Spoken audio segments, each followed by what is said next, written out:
Okay, ladies and gentlemen, it's November 2nd, 2024, and this is Brent Rains in Nashville, Tennessee at the Strange Realities Conference.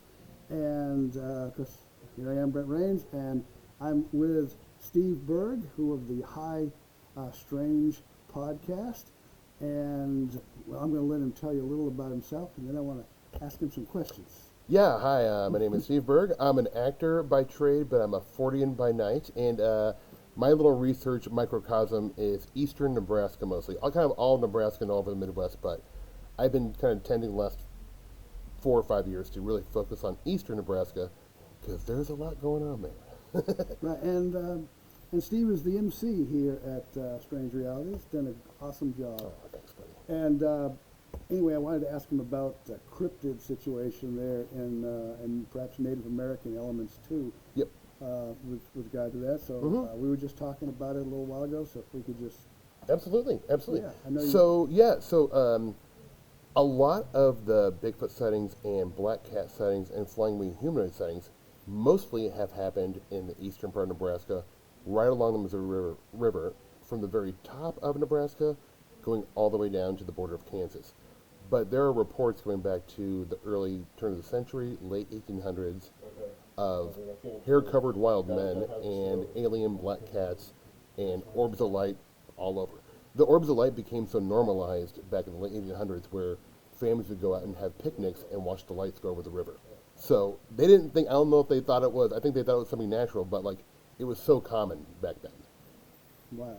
Yeah. And you had a call about a week ago, I think you said? Last Thursday, so there's this area called Linwood, Nebraska. It's a village of 200 people in Butler County, Nebraska. And just last Thursday, which is 2 days ago, in this area where I've had a bunch of really dramatic good Bigfoot reports that the sheriff has actually investigated, there was another sighting of a 6-foot-tall, hair-covered creature, black fur, that there was a contractor, this guy who was like a tough dude, but he was so shooken up, his voice was trembling, and I mean, seems like he saw something. He has no reason. He doesn't want any fame, or he's not looking for any notoriety. But this guy was very shaken up in an area where people report Bigfoot for a long time. Yeah.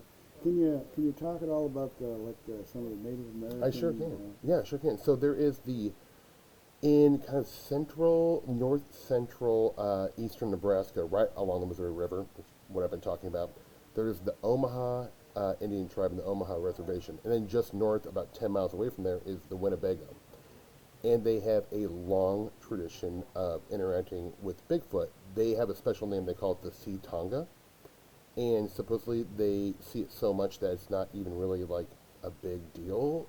And they have other reports of purple orbs of light that are oftentimes associated before they see the Sea Tonga. And they have reports of little stick figure, like almost fey creatures that exist on the reservation. They're very reticent to have researchers come because it's just something they want to keep to themselves. They're not looking to blow up the spot per se. But I'm hoping this spring to go out on a little expedition with them. But they have a long history. They have supposedly they do like an annual drum like ceremony, and they have talked about sometimes a deer woman comes and does a dance and then vanishes. So they have a very metaphysical mythology there, and they're very deeply like they think of their Bigfoot not as a flesh and blood creature, but that a creature that arrives, comes, and visits with them. They speak in their native language to it, and it's a very spiritual thing for them. Does it speak back? Or? They, not that I don't know. They don't really ever say anything about mind speak, but they speak to it, and usually when they see the purple lights, they know to speak to the Sea Tonga, and then it usually makes itself appear. Wow. Yeah. The stick figures, are they, how tall are they? Very short, and they've described them as, kind of, in northern Nebraska, right in the South Dakota border, there's a lot of little people sightings, too, at the Ponca tribe talk about little people. So it's hard to really decipher if they're talking about the same little people, but they almost sound more like they're made of, like, organic sticks and stuff, like organic material. It's very odd, yeah. Tonga, how do you spell that? It's C apostrophe Tonga, I believe. C Tonga. Oh, okay.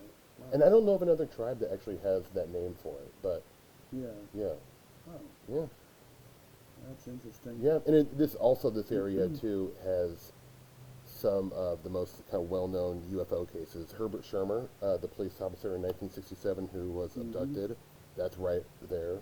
One of the best flying wing humanoid cases is right along there.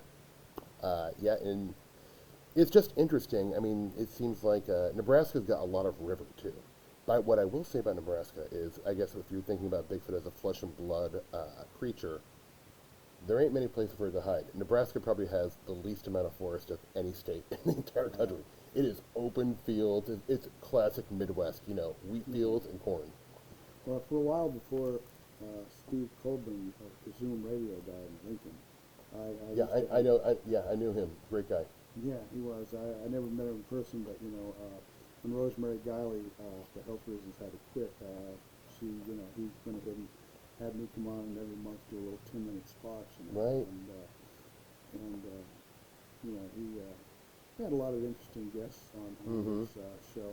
I know he had a young girl who was Native American, and she was of the Omaha tribe and Pine Ridge. Right. Yeah, Pine Ridge is not terrible. It's probably a few hours away from the Omaha reservation too. But I remember in an interview I did with her, they thought they'd seen one time driving along the road and saw a cryptid type creature.